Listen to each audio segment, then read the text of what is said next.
എല്ലാവർക്കും എൻ്റെ പ്രണാമം. വേദാന്തത്തിൻ്റെ മുഴുവൻ സാരം നമുക്ക് ഒരൊറ്റ വാക്കിൽ സംഗ്രഹിക്കാം. അറിവ് അഥവാ ബോധം.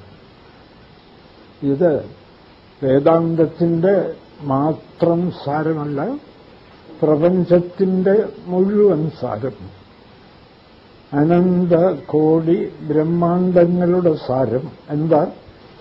അറിവ് അഥവാ ബോധം. ഇത് ഉച്ചരിച്ചോളുക എങ്ങോട്ട് തിരിഞ്ഞാലും. അറിവ് അഥവാ ബോധം. ആവർത്തിച്ച് ചിന്തിച്ചു നോക്കുക. ബോധമല്ലാതെ എന്തുണ്ട്? ബോധം ബോധം ബോധം. ബോധം തന്നെ മുൻപിൽ, ബോധം തന്നെ പുറകിൽ. ഉപനിഷത്ത് പറയുന്നവ ബോധം എന്നുള്ള പേരിന് പകരം ബ്രഹ്മം എന്ന് പറയും. ബോധം തന്നെ ഇടതുഭാഗത്ത്, ബോധം തന്നെ വലതുഭാഗത്ത്, ബോധം തന്നെ മുകളിൽ, ബോധം തന്നെ താഴെ. ബോധം സർവത്ര സർവദാ, എപ്പോഴും എവിടെയും എന്തുണ്ട്? ബോധം. ഈ കാണുന്നതൊക്കെ ബോധം, യാതൊരു സംശയവുമില്ല. കുറച്ചൊന്ന് ചിന്തിച്ചു നോക്കണം എന്ന് മാത്രം. ഒന്ന് ആലോചിച്ച് നോക്കുക. ഇത്ര ലളിതമായ പ്രപഞ്ച സത്യം, അനന്തകോടി ബ്രഹ്മാണ്ടങ്ങളുടെ സത്യം, പക്ഷേ വലിയ വലിയ ശാസ്ത്രജ്ഞന്മാർക്കും സൂര്യനിലും ചന്ദ്രനിലും പോകുന്നവർക്കും അത് പിടികിട്ടുന്നില്ല. എന്തൊരത്ഭുതം! വാസ്തവത്തിൽ ഇത് മനസ്സിലായി കഴിയുമ്പോൾ അത്ഭുതം അത്ഭുതം എന്നല്ലാതെ എന്തു പറയാൻ. ബോധത്തിലടങ്ങുന്നു സർവവും. പിന്നെ ഇവിടെ എന്താ അന്വേഷിക്കുക? ഇരുട്ടിനെയാണ് അന്വേഷിക്കുന്നത്, ഭ്രമത്തെ ആണ് അന്വേഷിക്കുന്നത്. അല്ലാതെ മറ്റൊന്നിനെ ഇവിടെ അന്വേഷിക്കാനില്ല. കാരണം ഉള്ളത് ബോധം. അത് അവനവൻ തന്നെയാണ്. അതുകൊണ്ടാണ് അന്വേഷിക്കാനില്ല. ഗുരുദേവൻ പറയുന്നത് നോക്കുക, 7ാമത്തെ പദ്യം. അറിയുന്നുണ്ട് ഇല്ലെന്നറിയുന്നീല, ഏതിലേതെഴുന്നീടും അറിയപ്പെടുമെങ്കിലും അല്ലറിവല്ലെന്നിങ്ങു നമ്മ നോക്കിയിടിൽ. നമ്മെ നോക്കിയിടിൽ. സ്നേഹിത, നിങ്ങളെ ഉള്ളിലേക്കൊന്ന് നോക്കൂ. എന്താ? ഞാനുണ്ട്. നമ്മ നോക്കിയിടിൽ. ഓരോരുത്തരും അവരവരുടെ ഉള്ളിലേക്കൊന്ന് നോക്കുകയാണെങ്കിൽ അറിയുന്നുണ്ട്, ഉണ്ട് എന്നറിയുന്നു. ഞാനുണ്ട്. അതാ എന്ത് സ്പഷ്ടം! എങ്ങോട്ട് തിരിഞ്ഞാലും, നിങ്ങൾ സ്വർഗത്ത് പോയാലും നരകത്തിൽ പോയാലും അങ്ങോട്ട് പോയാലും ഇങ്ങോട്ട് പോയാലും ഞാനുണ്ട്. ഈ ഞാനുണ്ട് എന്ന അറിവില്ലെങ്കിലോ ഒന്നുമില്ല, ഒരു ബ്രഹ്മാണ്ടവുമില്ല. അറിയുന്നുണ്ട്, ഇല്ലെന്നിങ്ങറിയുന്നില്ല. ആരും ഞാനില്ല എന്നറിയുന്നില്ലല്ലോ. അങ്ങനെ അറിയാൻ പറ്റുകയുമില്ലല്ലോ. ഞാനില്ലെന്നറിയണമെങ്കിൽ പോലും ഞാൻ വേണ്ടേ? അപ്പോ ഈ ഒറ്റ പദ്യം നല്ലവണ്ണം ചിന്തിച്ചു നോക്കുക. സകല സത്യവും അതിൽ തെളിയുന്നു. അറിയുന്നുണ്ട്, ഇല്ലെന്നറിയുന്നില്ല. എപ്പോൾ? ഒടുവിലത്തെ ആ വരിയിൽ അവസാനം നമ്മെ നോക്കിയിടിൽ.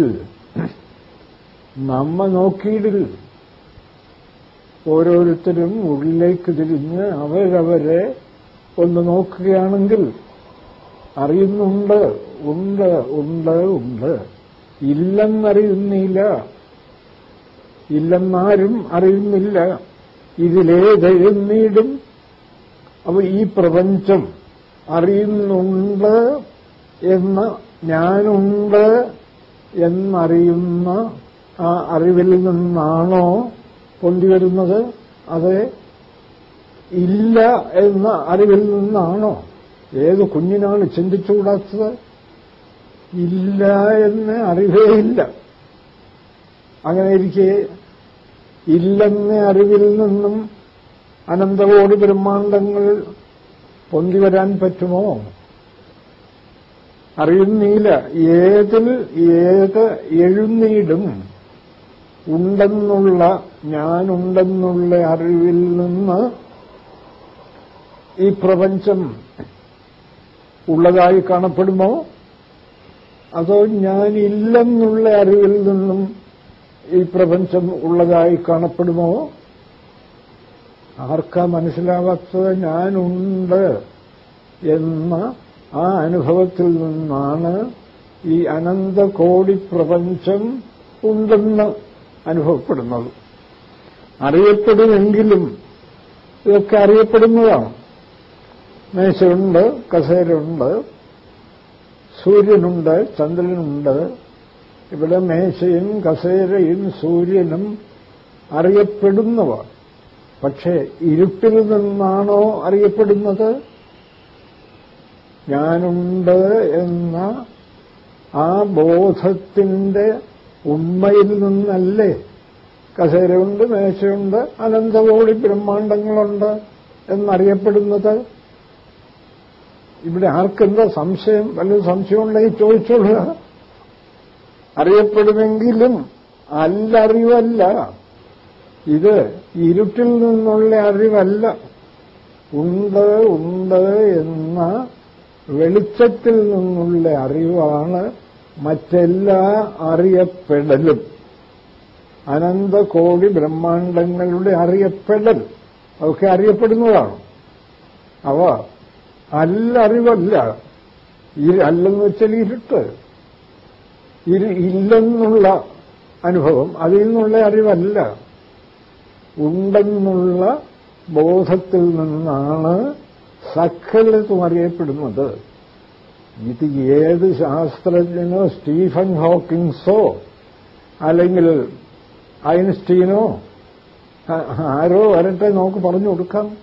അവരതല്ലെന്ന് തെളിയിക്കട്ടെ. അറിയപ്പെടുമെങ്കിലും അറിവല്ല, അത് ഇരുട്ടിൽ നിന്നുള്ള അറിവല്ല എന്നിങ്ങു നമ്മ നോക്കിയിടിൽ. നമ്മെ ഒന്ന് തിരിഞ്ഞു നോക്കിയാൽ, അവനവനെ ഒന്ന് തിരിഞ്ഞു നോക്കിയാൽ ഇത് അത്യന്തം വ്യക്തമാവും.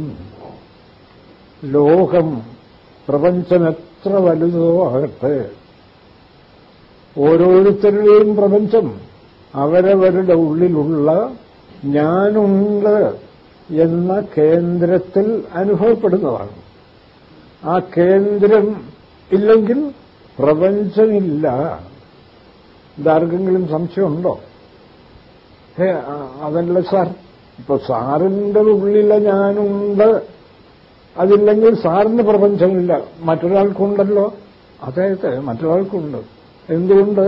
അയാളുടെ ഉള്ളിൽ ഞാനുണ്ട്. അപ്പൊ അന്വേഷിക്കാനുള്ളത് ഈ ഞാനിന്റെ രഹസ്യം മാത്രം. ഓരോരുത്തരിലും ഉള്ള ഞാനിന്റെ രഹസ്യം മാത്രമല്ലേ അന്വേഷിക്കാനുള്ളൂ. അതന്വേഷിച്ചപ്പോഴാണ് അതെല്ലാം അറിവാണ്, എല്ലാം ബോധം.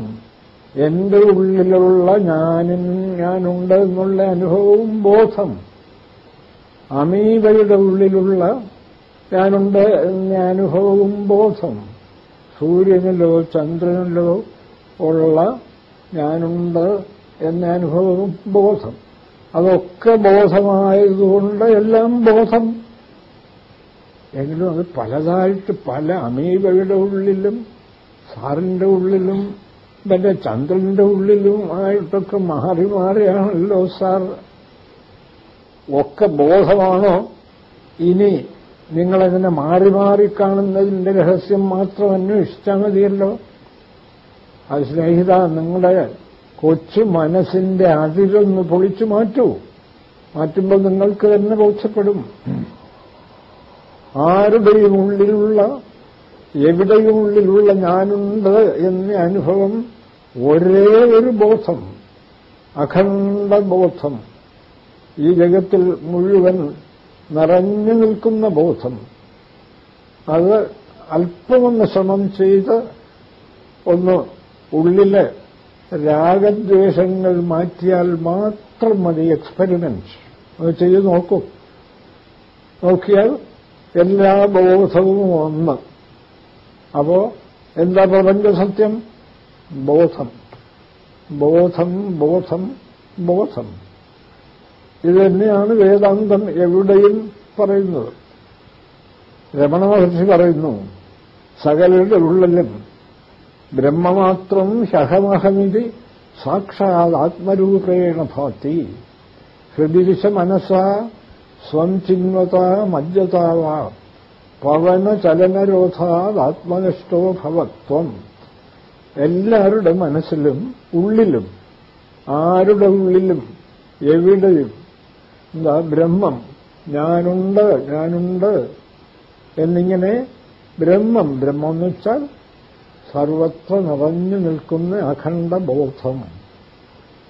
അത് ഇങ്ങനെ അഹമഹമിതി സാക്ഷാത് ആത്മരൂപേണ ഭാതി, ഞാനുണ്ട്, ഞാനുണ്ട് എന്നിങ്ങനെ സാക്ഷാത് പ്രത്യക്ഷമായി ആത്മരൂപേണ ഭാതി, ആത്മാവായി പ്രകാശിക്കുന്നു. ഹൃദിവിശ മനസ്സ, ഉള്ളിലേക്കൊന്ന് തിരിഞ്ഞു നോക്കൂ. സ്വം ചിന്വത, ഈ അഹം എന്താണ് എന്ന് വിചാരം ചെയ്ത് ഉള്ളിലേക്കൊന്ന് തിരിഞ്ഞു നോക്കൂ. അഹമല്ലാത്തതിനെയൊക്കെ ഒന്നങ്ങോട്ടും ഇങ്ങോട്ടും മാറ്റൂ. അപ്പോൾ ഈ അഹം ബ്രഹ്മമായി സർവപ്രപഞ്ചത്തിലും നിറഞ്ഞു നിൽക്കുന്ന ബോധമായി അനുഭവപ്പെടും. ഇതെല്ലാ ഋഷീശ്വരന്മാരും പറഞ്ഞിട്ടുണ്ട്. ആചാര്യസ്വാമികൾ എവിടെയൊക്കെയാണ് പറയാത്തത്? യാ തിര്യൻ നരദേവതാഭിരഹമിത്യന്തസ്ഫുട ദൃശ്യത്തെ. സകല മനുഷ്യരിലും മൃഗങ്ങളിലും ചെടികളിലും വൃക്ഷങ്ങളിലുമൊക്കെ അഹമഹമിതി, ഞാനെന്നിങ്ങനെ അന്തസ്ഫുട ഉള്ളിൽ പ്രത്യക്ഷമായി സാക്ഷാത്, അല്ലാതെ ഒളിഞ്ഞും പതുങ്ങിയൊന്നുമല്ല, സാക്ഷാത് ആത്മരൂപേണ ഭാതി, സാക്ഷാത് ആത്മമായി ആത്മരൂപത്തിൽ പ്രകാശിച്ചുകൊണ്ടിരിക്കുന്നു. തിര്യൻ നരദേവതാഭിരഹമിത്യന്തസ്ഫുട ഗൃഹ്യത്തെ തം ഭാസ്യൈഹി വിഹിതാർക്കമണ്ഡല നിഭാം സ്ഫൂർത്തിം. സൂര്യനെയോ ചന്ദ്രനെയോ സൂര്യനെ മേഘപടലം വന്ന് മറയ്ക്കുന്നത് പോലെ സർവത്ര നിറഞ്ഞു നിൽക്കുന്ന ആ ബ്രഹ്മത്തെ നിങ്ങളുടെ ഉള്ളിലുള്ള ദൃശ്യസങ്കല്പങ്ങൾ, രാഗദ്വേഷങ്ങൾ മറച്ചിരിക്കുന്നു. അതുകൊണ്ടാണ് അതിന്റെ പൂർണ്ണരൂപം പിടികിട്ടാതിരിക്കുന്നത്. അതിന്റെ പൂർണ്ണരൂപം സർവത്ര നിറഞ്ഞ സകലരിലും നിറഞ്ഞു നിൽക്കുന്ന ബോധമാണ്. അല്ലാതെ അത് എന്നിലോ നിങ്ങളിലോ മാത്രം നിറഞ്ഞു നിൽക്കുന്ന ബോധമല്ല. ആ സത്യത്തെ ഭാവന ചെയ്ത് ഒരു യോഗി കളങ്കങ്ങൾ മാറ്റി അനന്തസത്യം ആനന്ദസത്യം അനുഭവിച്ച് കൃതാർത്ഥനാകുന്നു. ഗുരുദേവൻ തന്നെ പറയുന്നില്ലേ, അവനിവൻ എന്നറിയുന്നതൊക്കെ ആത്മോപദേശകൻ. ഓർത്താൽ അവനിൽ ആദിമമായ ആത്മരൂപം.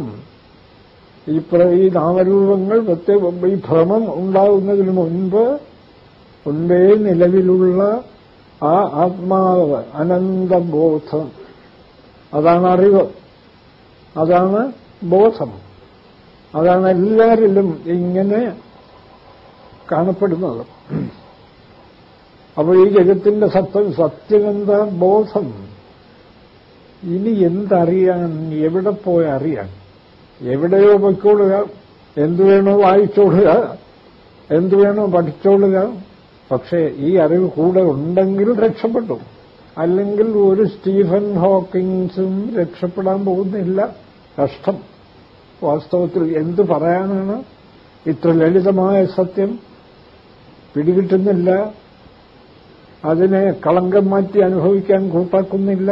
ലോകത്ത് കാണുന്ന സകല കുഴപ്പങ്ങളും ഇതല്ലേ, ഞാൻ വേറെ നീ വേറെ, രാഗം, ദ്വേഷം, കോലാഹലം, യുദ്ധം, സർവം അറിയുന്നുണ്ട്.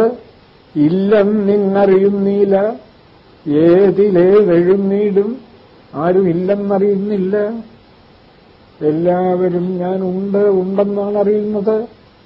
ഉണ്ടെന്നറിയുന്ന ആ ബോധത്തിലല്ലേ ഈ ജഗത്തിന് ഉള്ളതായി തോന്നാൻ പറ്റൂ. അത് ശരി സാർ, എങ്കിലും ജഗത്ത് വേറെ, ബോധം വേറെ. അതെങ്ങനെ? ബോധമില്ലയോ ജഗത്തില്ല, സ്വർണമില്ലയോ ആഭരണങ്ങളില്ല. അപ്പോൾ ആഭരണങ്ങളൊക്കെ എന്താ? സ്വർണം. വെള്ളമില്ലയോ തിരയും കുള്ളയും ഇല്ല. അത്ര പോലും ഇവിടെ പറയാനൊക്കില്ല. എന്തില്ലെങ്കിൽ ഈ ജഗത്തില്ല? ബോധം. അതുകൊണ്ട് ജഗത്തായി കാണപ്പെടുന്നത് ബോധം, വ്യക്തമായ യുക്തി, ആർക്കും നിഷേധിക്കാനൊക്കാത്ത യുക്തി. അതുകൊണ്ട് എന്താണ് ജഗത് സത്യം? ബോധം. ഭാഗവതമൊക്കെ ഇതെന്ത് ലളിതമായി പറഞ്ഞിരിക്കുന്നു. എടോ, ഈ ജഗത്തിന്റെ സത്യം അന്വേഷിക്കാൻ ഇയാൾ എന്തിനാ ചന്ദ്രനിൽ പോകുന്നത്? എന്തുണ്ടെങ്കിൽ ചന്ദ്രനുണ്ട്, എന്തുണ്ടെങ്കിൽ അനന്തകോടി ബ്രഹ്മാണ്ടങ്ങളുണ്ട്. എന്തില്ലെങ്കിൽ ചന്ദ്രനും അനന്തകോടി ബ്രഹ്മാണ്ടങ്ങളും ഇല്ല. അതിനെ അന്വേഷിക്കൂ. ഏതാവദേവ ജിജ്ഞാസ്യം തത്വജിജ്ഞാസിനാത്മനഃ അന്വയവ്യതിരേകാഭ്യാം യസ്യാത് സർവത്ര സർവദാ. എവിടെയും എപ്പോഴും എന്തുണ്ടെങ്കിൽ ഈ പ്രപഞ്ചമുണ്ട്, എന്തില്ലെങ്കിൽ പ്രപഞ്ചമില്ല. ഒരു സത്യാന്വേഷി ഇത്ര മാത്രമേ അന്വേഷിക്കേണ്ടതായിട്ടുള്ളൂ. വിഷ്ണു ബ്രഹ്മാവിന് ഉപദേശിക്കുന്ന സത്യമാണ് ഭാഗവതത്തിൽ, ചതുശ്ലോകി ഭാഗവതത്തിൽ. അവിടെയാണ് ഭാഗവതം മംഗളശ്ലോകം മുതൽ ഇത് പറയുക. പക്ഷെ ഇത് മാത്രം ആരും പറയില്ല. ഇത്ര ലളിതം. അപ്പോ ബോധമുണ്ടോ? പ്രപഞ്ചമുണ്ട്. കഴിഞ്ഞ ദിവസം ഒരു വളരെ ഗംഭീരനായ ആള്, നമ്മുടെ നാട്ടിൽ തന്നെ വലിയൊരു ഉദ്യോഗസ്ഥൻ, അദ്ദേഹത്തിന് ഇതിപ്പോ നല്ലവണ്ണം പിടികിട്ടി. അപ്പൊ എന്നോട് വന്ന് പറയണം, ഞാൻ ഇവിടുത്തെ വലിയൊരു സന്യാസിയോട് ഇത് പറഞ്ഞു നോക്കി സാർ, എന്തുണ്ടെങ്കിൽ ഈ ജഗത്തുണ്ട്, എന്തില്ലെങ്കിൽ ഈ ജഗത്തില്ല. അതായത് ബോധമുണ്ടെങ്കിൽ ജഗത്തുണ്ട്, ബോധമില്ലെങ്കിൽ ജഗത്തില്ല. അതുകൊണ്ട് ബോധം സത്യം. എത്ര പറഞ്ഞിട്ടും അദ്ദേഹത്തിന് നിഷേധിക്കാൻ പറ്റുന്നില്ല, അതുകൊണ്ട് സമ്മതിക്കാൻ മനസ്സില്ല. ഇതാണിപ്പോ സത്യാന്വേഷണത്തിൽ തടസ്സമായി നിൽക്കുന്നത്. നിഷേധിക്കാനൊക്കുന്നില്ല. ബോധമുണ്ടെങ്കിലേ ജഗത്തുള്ളൂ, ബോധമില്ലെങ്കിലേ ഇല്ലെങ്കിൽ ജഗത്തില്ല. അതായത് അറിവുണ്ടെങ്കിലേ ജഗത്തുള്ളൂ. അറിവില്ലെങ്കിൽ, അറിവാണ് ബോധം, ജഗത്തില്ല.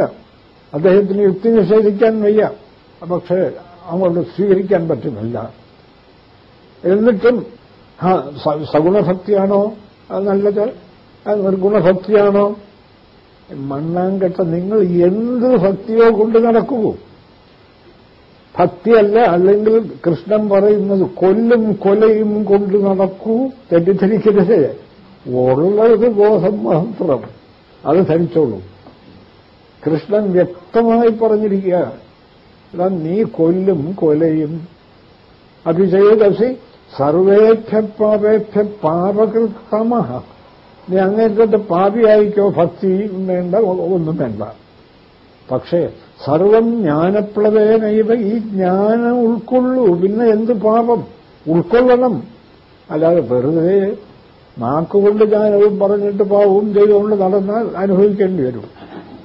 ഇത് ഉൾക്കൊള്ളണം. സർവം ബോധമയം, സർവം ബ്രഹ്മമയം. ഇതുൾക്കൊള്ളാതെ എന്ന് പറഞ്ഞാൽ ഇതുൾക്കൊണ്ട് രാഗദ്വേഷങ്ങൾ ഉപേക്ഷിച്ച് അദ്വൈതാനുഭവത്തിന്റെ ആനന്ദം അനുഭവിക്കണം രാപകൽ. അല്ലാതെ വെറുതെ നാവുകൊണ്ട് പറഞ്ഞിട്ട്, പക്ഷെ അതാർക്കും പറ്റുന്നില്ല. നാവുകൊണ്ട് മാത്രം പറഞ്ഞിട്ട് പ്രയോജനമില്ല. എന്താണെന്ന് വെച്ചാൽ ഇത് അനുഭവിക്കണമെങ്കിൽ രാഗദ്വേഷങ്ങൾ പോകണം. മതമാത്സര്യങ്ങൾ പോണം. ഈ ജഡപ്രപഞ്ചത്തോട്, സമ്പത്തിനോടും സ്ഥാനമാനങ്ങളോടും കീർത്തിയോടും ഒക്കെയുള്ള അതിമോഹം പോണം.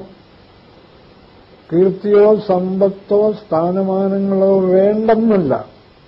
ഇതൊരു നാടകം. ഈ സത്യം ഉറപ്പിച്ചുകൊണ്ട് നിങ്ങൾ കീർത്തിയോ സമ്പത്തോ ഭൗതിക സുഖങ്ങളോ എന്തു വേണോ അനുഭവിക്കൂ. ഒക്കെ വരും ഇന്ദ്രജാലം, മായ. ഓർമ്മയുണ്ടെങ്കിൽ എന്താ ഗുണം? കൃഷ്ണൻ പറയുന്നത് പോലെ ദുഃഖത്തിന്റെ പ്രശ്നമേ ഇല്ല. നാടകം അനുഭവിക്കുന്നവന് ദുഃഖമുണ്ടോ? നാടകത്തിൽ അഭിനയിക്കുന്നു പലരും, അവിടെ ദുഃഖമില്ല.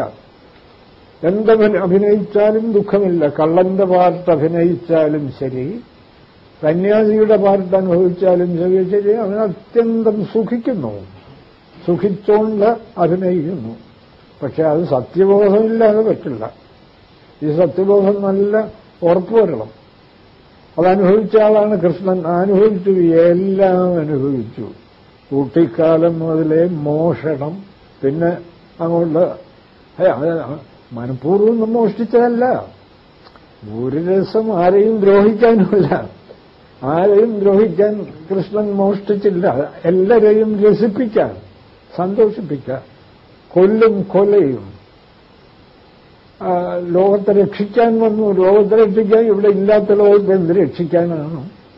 കൃഷ്ണൻ ലോകത്തെ രക്ഷിക്കാനാണ് വന്നതെന്നൊക്കെ പറഞ്ഞാൽ ആ കഥ പോലും വായിച്ചാൽ നമുക്ക് ചിരിക്കാതെ വേറെ ഒരു രക്ഷയുമില്ല. എന്തുകൊണ്ടെന്നോ, കൃഷ്ണൻ ജനിക്കുന്നതിന് മുൻപ് കൃഷ്ണന്റെ 6 സഹോദരങ്ങൾ ഈ ലോകത്ത് ചിന്തിക്കാൻ വയ്യാത്ത വിധം കൊല്ലപ്പെട്ടു. ഇന്നിപ്പോ പല കൊലകളും നമ്മൾ കാണുന്നുണ്ടേ. പത്രം നേരം വെളുത്താൽ എടുത്തു വായിച്ചാൽ. അപ്പോ ഇതൊക്കെ പണ്ട് നടന്നിട്ടുണ്ടോ സാർ? പണ്ടൊക്കെ ഇതല്ലാതെ വേറൊന്നും നടന്നിട്ടില്ല. ചുരുക്കത്തിൽ കൃഷ്ണന്റെ കാലത്ത് കൃഷ്ണന്റെ 6 സഹോദരങ്ങളെ കംസൻ കാലിൽ ഇങ്ങനെ പിടിച്ചിട്ട് പാറപ്പുറത്ത് അടിച്ച്, ഇതിനേക്കാൾ ക്രൂരമായ കൊലയുണ്ടോ? 6 സഹോദരങ്ങളെ കൊല്ലുകയാണ്, പിഞ്ചു കുഞ്ഞുങ്ങളെ. എന്താ കൃഷ്ണൻ രക്ഷിച്ചോ? ധർമ്മസംരക്ഷണത്തിന് വന്നയാളല്ലേ? അല്ല, അതിലൂടെ പ്രസവിച്ച് വീഴും മുമ്പേ ധർമ്മം രക്ഷിക്കാനും പറ്റുമോ സാർ? പറ്റുന്നാണല്ലോ കാണുന്നത്. അദ്ദേഹം വലിയ ദിവ്യനാണ്. എന്താ പ്രസവിച്ച് വീണപ്പോൾ തന്നെ രക്ഷിക്കാൻ കഴിഞ്ഞു. കഥകളൊക്കെ തുറന്നു. അവിടുത്തെ പാറാവുകാരെല്ലാം അങ്ങോട്ട് ഉറക്കമായി. എന്താ ഇത് നേരത്തെ ആയിക്കൂടെ? ആ കംസനെ ഒന്ന് ഉറക്കിക്കൂടായിരുന്നു? എങ്കിൽ ആ കംസനി 6 കൊച്ചുങ്ങളെ ഇങ്ങനെ പാറയിലടിച്ച് കൊല്ലുമായിരുന്നു. അത് പോട്ടെ, പ്രസവിച്ചു വീണു.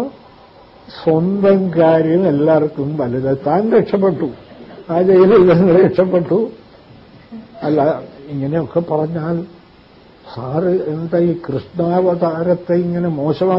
ഞാൻ പറയുന്നില്ല, നിർത്തിക്കളയാ. എന്താ കൂടുതൽ പറഞ്ഞാൽ എനിക്ക് വിഷമം വരും.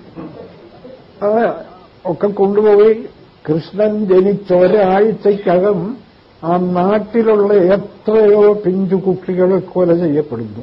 ജനിച്ച് കഴിഞ്ഞ്. മറ്റേ ജനിക്കുന്നതിന് മുമ്പ് കംസൻ കുറെ പേരെ നിയോഗിച്ചു. പൂതന, മറ്റേ തൃണാവൃത്തൻ, ഇവരെ പൂതനയൊക്കെ അങ്ങ് പാല് കൊടുത്ത് എത്ര കൊച്ചുങ്ങളെയാണ് കൊന്നത്.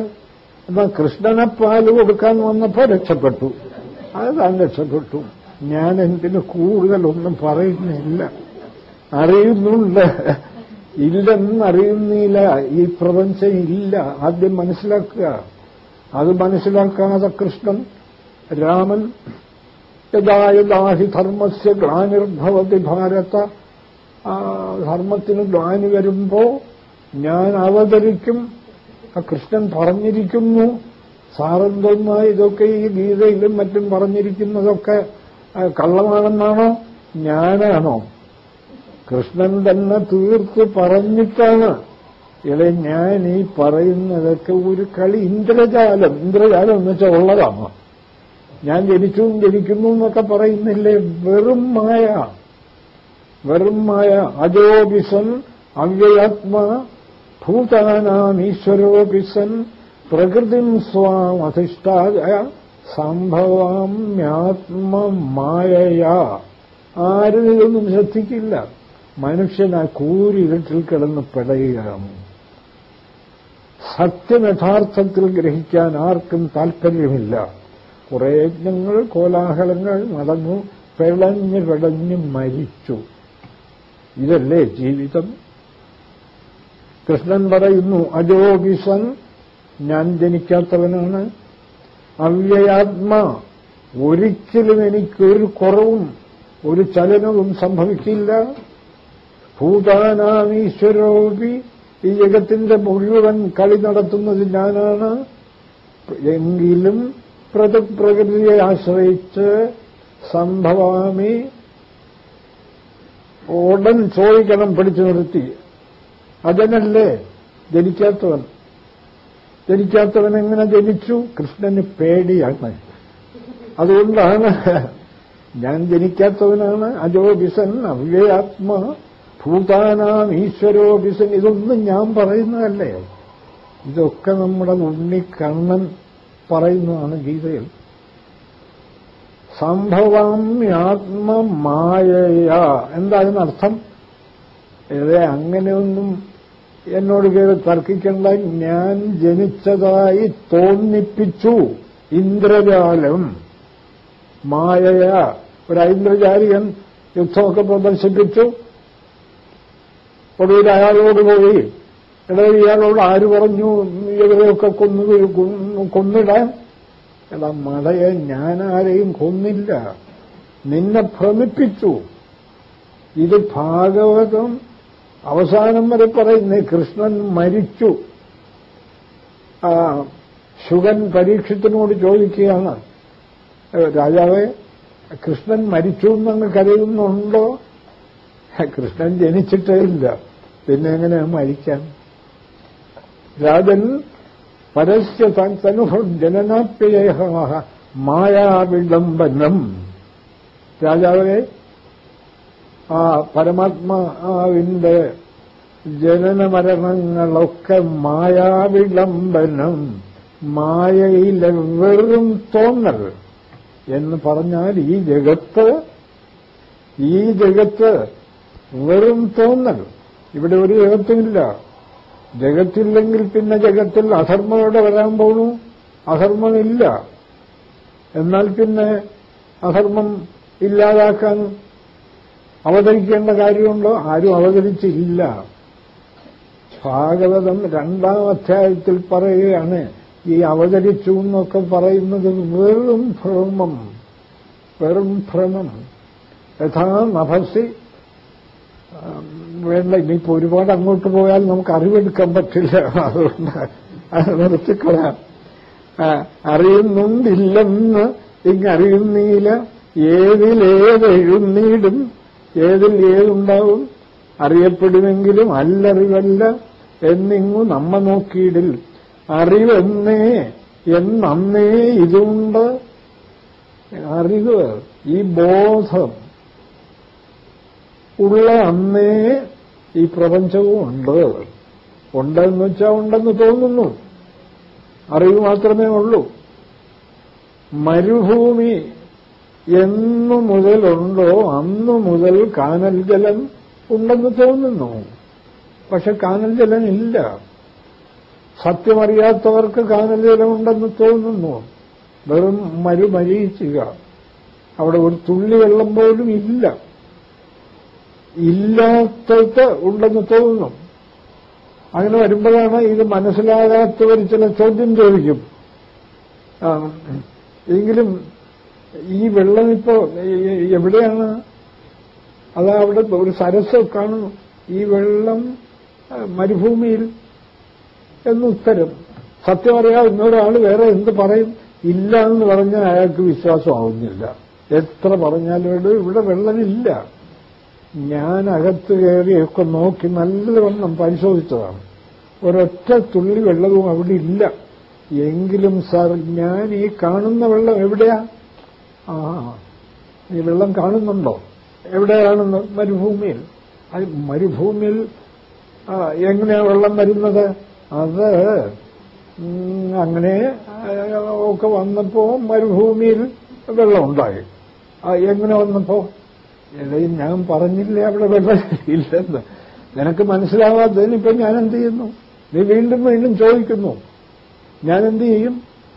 ഇതാണ് ഈ നടക്കുന്നത് മുഴുവൻ. എന്താ കൃഷ്ണൻ ഗീതയിൽ അവസാനം പറഞ്ഞില്ലേ, ഞാൻ പരമസത്യം പറയാം, ഞാൻ മാത്രമേ ഉള്ളൂ, നീ എവിടെയും എന്നെ കാണൂ, എവിടെയും ബോധം മാത്രം. ഇവിടെ കസേര ഇല്ല. എന്നാലും സാർ കസേര ഉണ്ടെങ്കിൽ ബോധത്തിൽ നിന്നുണ്ടായി. ബോധത്തിൽ നിന്ന് എങ്ങനെ ഉണ്ടാവും സാർ കസേര? ഞാൻ ഒരിക്കൽ കൂടെ പരമസത്യം പറയാം, ബോധത്തിൽ കസേര ഉണ്ടായിട്ടില്ല.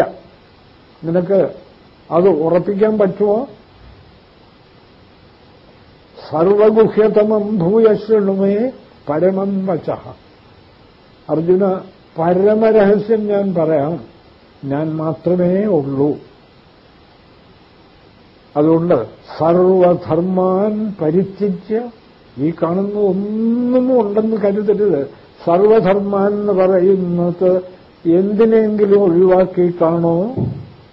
ഗീത 18-ാം അധ്യായത്തിൽ അവസാനത്തെ നമുക്കൊക്കെ അറിയാവുന്ന ശ്ലോകമല്ലേ. ഈ ശ്ലോകം നേരെ പഠിക്കാതെ എങ്കിലും സാർ ആ 12-ാം അധ്യായത്തിൽ സഗുണഭക്തി നല്ലതാണെന്ന് കൃഷ്ണൻ പറയുന്നല്ലോ. അങ്ങനെ പറയുന്നുണ്ടോ മോനെ? പറയുന്നുണ്ടെങ്കിൽ നീ അത് ശ്രദ്ധിച്ചോ.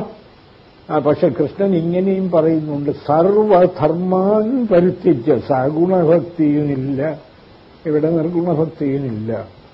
പക്ഷെ എനിക്കത് മനസ്സിലാകുന്നില്ലെങ്കിൽ നിർഗുണഭക്തി ശീലിക്കാം. ഇത് മനസ്സിലാകുന്ന ഒരു ഭക്തിയും ശീലിക്കണം. ഇവിടെ ബോധം മാത്രമേ ഉള്ളൂ. പറ്റുമോ? ധൈര്യമുണ്ടോ? സാർ, അതെനിക്ക് അത്രയും ധൈര്യം കിട്ടുന്നില്ല.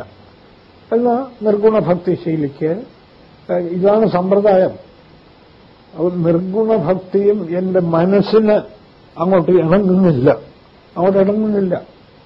മനസ്സിനിണങ്ങുന്നില്ലെങ്കിൽ നീ പോയി സൗളഭക്തി ശീലിക്ക്.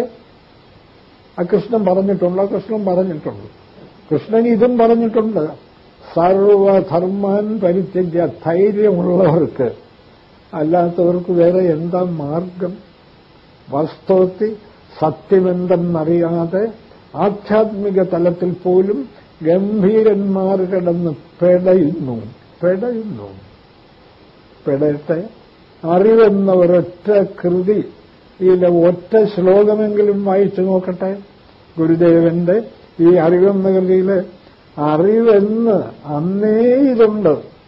ഈ ബോധമുള്ള അന്ന് മുതൽ ഈ പ്രപഞ്ചവും ഉണ്ടെന്ന് തോന്നുന്നുണ്ട്. പക്ഷെ വാസ്തവത്തിലില്ല. അറിവെന്ന് അന്നേ ഇതുണ്ട്.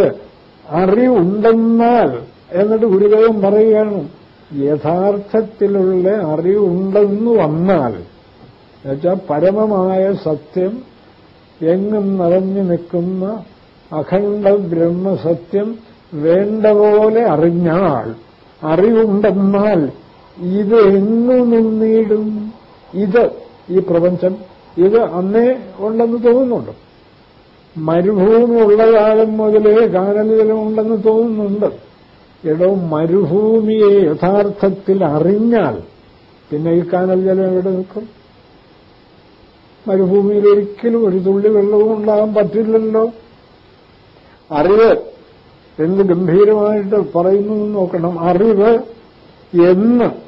എന്നാണോ ഈ പ്രപഞ്ചം, ഈ ബോധം ഉള്ളതായത് അന്നു മുതൽ ഉള്ളതായതെന്ന് വെച്ചാൽ അത് എന്നേ ഉണ്ട്. അന്നേ ഇതുമുണ്ട്. ഇത് ഈ പ്രപഞ്ചം ഇതുമുണ്ട്.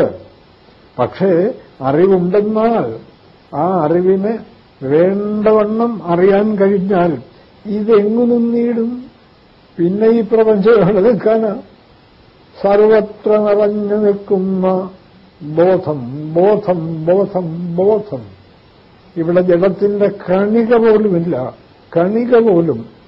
ഏതുപോലെ മരുഭൂമിയിൽ ഒരു വെള്ളത്തിന്റെ തുള്ളി ഒരിടത്തുമില്ല. പക്ഷേ ഒരു സരസ് അലയടിക്കുന്നതായി തോന്നുന്നു. അറിവ് എന്നമ്മേ ഇതുണ്ട്. എന്നാൽ അറിവുണ്ടെന്നാൽ, വേണ്ടപോലെ അറിവുണ്ടെന്ന് വന്നാൽ ഇതെങ്ങു നിന്നിടും? ആലോചിച്ച് സർവത്ര നിറഞ്ഞ് അഖണ്ഡമായ നിശ്ചലമായ ആനന്ദഘനമായ ബോധം. ഇതിലിന്നെ ഉണ്ടായി മറയുന്ന ഈ ജഡപ്രപഞ്ചം എവിടെ നിൽക്കും? എവിടെ നിൽക്കാൻ കഴിയും? അതുകൊണ്ടാണ് ഇതില്ല, ഇത് വെറും മായ. മായ എന്നൊക്കെ പറഞ്ഞാൽ ചിലർക്ക് പുച്ഛമാണ്. സാരമില്ല, അറിവ് ഒന്ന്. അതേ അവസരത്തിൽ അറിവ് ബോധം എവിടെയും ഒന്ന്, അത് മാത്രം. അറിവ് ഒന്ന്, എണ്ണം വേറില്ല. അവിടെ പിന്നെ രണ്ടാമത് ബോധം രണ്ട് ഇല്ല. ഇപ്പോ എന്റെ ബോധം നിന്റെ ബോധം അത് ഈ ഭ്രമം തീരാത്തത് കൊണ്ട് അങ്ങനെ തോന്നുന്നു. അതാ മരുഭൂമിയിലെ കാനൽ ജലം അവിടെ കലങ്ങിയത് ഇവിടെ ശുദ്ധം. എന്നുവെച്ചാൽ അവിടെ കുറെ മണൽ കൂടുതൽ ഉള്ള ഇങ്ങനെ കാറ്റിൽ പറഞ്ഞപ്പോൾ വെള്ളം കലങ്ങിയതുപോലെ തോന്നുന്നു. ഇപ്പുറത്തെ ശുദ്ധം. ഏത് വെള്ളം? ഉണ്ടാകാത്ത വെള്ളത്തെയാ ശുദ്ധവും അശുദ്ധവും ഒക്കെ ആയിട്ട് വേർതിരിക്കുന്നത്. അങ്ങനെ അറിവൊന്ന്, എണ്ണം വേറില്ല. അവിടെ ഫലമില്ല. അവിടെ ബോധം, അറിവ് ബോധം, ബോധം ബോധം തന്നെ. ബ്രഹ്മാവിലായാലും ശരി, ഉറുമ്പിലായാലും ശരി, ബോധം ബോധം. യാ ബ്രഹ്മാദി പിപീലികാന്തകനുഷുപ്രോത. ബ്രഹ്മാവ് മുതൽ ഉറുമ്പിന്റെ ശരീരത്തിൽ വരെ നിറഞ്ഞു നിൽക്കുന്നു അകവും പുറവും. ഒരേ ഒരു ബോധം, രണ്ടല്ല. അപ്പോ അറിവൊന്ന്, എണ്ണം വേറില്ല. അറിവല്ലാതെങ്കിൽ എന്തിരിക്കുന്നു? അറിവൊന്നേ ഉള്ളൂ, ബോധം. അത് പല ബോധമില്ല. ഇതാണ് വസ്തുതയെങ്കിൽ അറിവല്ലാതെ ഇവിടെ മറ്റെന്തിനുണ്ടായിരിക്കാൻ കഴിയും? അറിവല്ലാതെ എങ്കിൽ എന്തിരിക്കുന്നു? അറിവൊന്നേ ഉള്ളുവെങ്കിൽ, എല്ലാവരിലും അതൊന്ന് തന്നെങ്കിൽ, എവിടെയും അതൊന്ന് തന്നെങ്കിൽ, അതല്ലാതെ പിന്നെ വേറെ എന്തുണ്ടാവാൻ? ഒരിക്കലും സാധ്യമല്ല. ഇവിടെ അറിവേ ഉള്ളൂ. പലത് കാണുന്നതോ മായ ഇല്ല. അതുകൊണ്ടാണ് ഒരു പേരും ഈ സിദ്ധാന്തം നല്ല ഉറപ്പു വന്നതുകൊണ്ടാണ് നമ്മൾ ആത്മോപദേശമൊക്കെ ചർച്ച ചെയ്താണല്ലോ. മരണവുമില്ല. ഇത് വിശ്വസിക്കെങ്കിലും ചെയ്യാമോ? മരണവുമില്ല എന്ന് വെച്ചാൽ എന്തിന്? ദുഃഖിക്കാതിരിക്കാൻ. മരണമുണ്ടെങ്കിൽ മരിച്ച വീട്ടിൽ പോയിക്കോളൂ. അവിടെ ചെന്നിരുന്ന് വേണമെങ്കിൽ മറ്റുള്ളവരോടൊപ്പം അല്പം ദുഃഖം ഭാവിച്ചോളൂ. എന്നുവെച്ചാൽ തൽക്കാലം മരണമില്ല എന്നൊക്കെ അവരോട് പറഞ്ഞാൽ അവർ ചിലപ്പോൾ കുഴപ്പമുണ്ടാക്കും. കഷ്ടമായിപ്പോയി, മരിച്ചു പോയല്ലോ, അവിടെ ഇന്നാരും മരിച്ചു, എന്ത് ചെയ്യാൻ, വലിയ കഷ്ടമായിപ്പോയി എന്നൊക്കെ ഭാവിച്ചോളൂ. നാടകം, അഹോ നാടകം നിഖിലവും. അല്ല, വ്യവഹാരത്തിൽ കുഴപ്പമുണ്ടാക്കണ്ട. ഇതുറപ്പു വന്നവർ ഒരിക്കലും കുഴപ്പമുണ്ടാക്കില്ല. ഇതുറപ്പു വന്നവർ എവിടെ ആരുമായി എങ്ങനെ പെരുമാറുന്നു അവരോടങ്ങനെ ആനന്ദമനുഭവിച്ച് ഗംഭീരമായി പെരുമാറും. ഗുരുദേവന്റെ ജീവിതം തന്നെ പരിശോധിച്ച് നോക്കുക. എവിടെ ആരുടെ അടുത്ത് എന്നോ അവരോടൊന്നും ഗുരുദേവൻ അങ്ങനെ ഒരിക്കലും മരണമില്ല എന്നൊന്നും തീർത്തു പറഞ്ഞിട്ടില്ല. മരണമൊക്കെ ഉണ്ടെങ്കിൽ സ്വല്പം ദുഃഖിച്ചോളൂ. എങ്കിലും ഈ കെട്ടുകല്യാണമൊന്നും നടത്തണ്ട. അതൊക്കെ വെറുതെ ചെലവും ബുദ്ധിമുട്ടുമാണ്. മരണത്തിൽ അല്പം ദുഃഖിച്ചോളൂ. ആ ഗുരുദേവൻ എവിടെയൊക്കെ പോയി കെട്ടുകല്യാണമൊക്കെ മുടക്കിയിട്ടുണ്ട്. എന്തിനായി അനാചാരങ്ങളൊക്കെ? കഷ്ടമല്ലേ? നമ്മ ദാരിദ്ര്യത്തിലും ഒക്കെ മുക്കിക്കളയില്ലേ? അങ്ങനെ ഓരോരുത്തരുടെയും അടുത്ത് ചെന്ന് അവരവർക്ക് പറ്റിയ രീതിയിൽ എങ്കിലും സാറ് ഗുരുദേവൻ ശിവപ്രതിഷ്ഠ നടത്തിയതോ പിന്നെ വേറെ എന്ത് ചെയ്യാൻ? ഇവിടെ സർവത്ര ബ്രഹ്മമാണ് സ്വാമി, ഞങ്ങൾക്ക് അതൊന്നും പിടികിട്ടുന്നില്ല. എന്നാൽ ശിവനെ ഭജിക്കാൻ അത് ഞാൻ പ്രതിഷ്ഠിച്ചേതാ. അവിടെ ഇറങ്ങി ഒരു കല്ലെടുത്ത് ശിവപ്രതീകിന് ഇതിനെക്കുറിച്ച് വലിയ വാദപ്രതിവാദമാണ്. എന്ത് വാദപ്രതിവാദം? കോട്ടാർ ഒരു ഗണപതിയെ പ്രതിഷ്ഠിച്ചു. കോട്ടാർ ഗണപതി പ്രതിഷ്ഠ. അവിടെ ചെന്നപ്പോൾ അവിടെ 10-30 ദേവന്മാരെ പൂജിക്കുകയാണ് ആളുകൾ.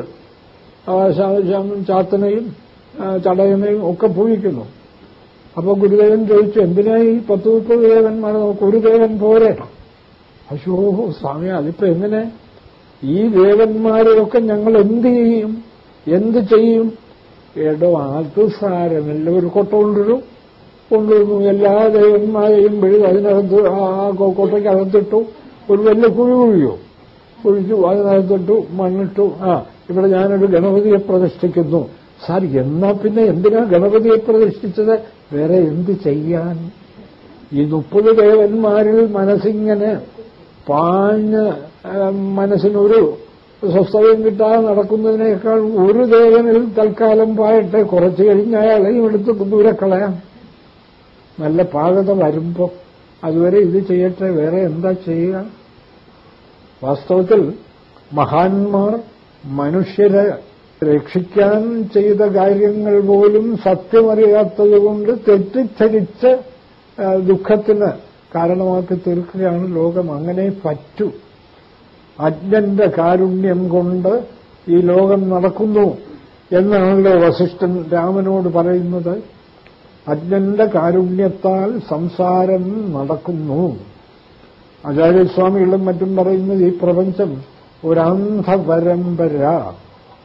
ഞാനെന്തിനിതൊക്കെ പറയുന്നു? നമുക്ക് സ്വസ്ഥത മനസ്സിനാവശ്യമുണ്ടോ? മറ്റ് സിദ്ധാന്തങ്ങൾ ശരിയാണോ, അതാണോ ഇതാണോ? ഇവിടെയൊന്നും ഓടി നടന്നിട്ട് കാര്യമില്ല.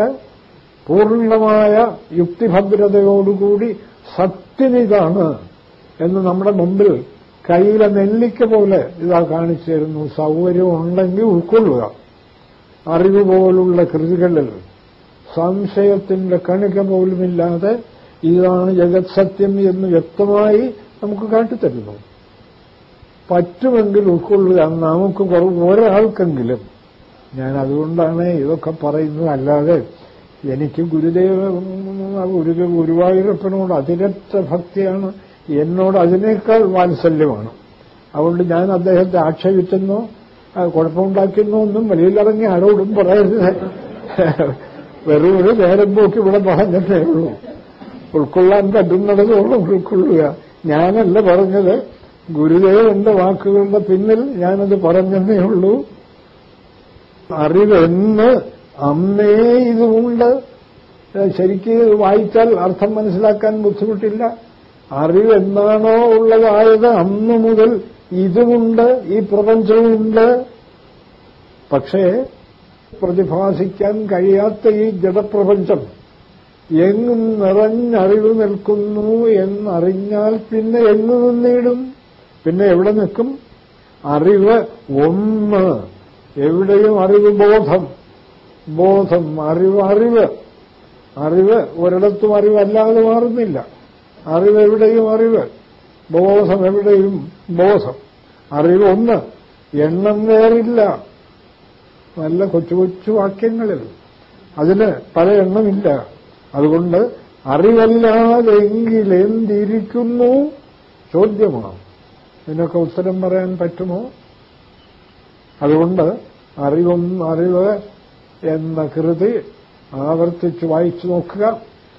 നമുക്ക് പൂർണ്ണമായി ഉറയ്ക്കുന്നില്ലെങ്കിൽ തൽക്കാലം കുറച്ചൊക്കെ മറ്റുള്ളതൊക്കെ ഇരുന്നോട്ടെ, അറിഞ്ഞോളുക.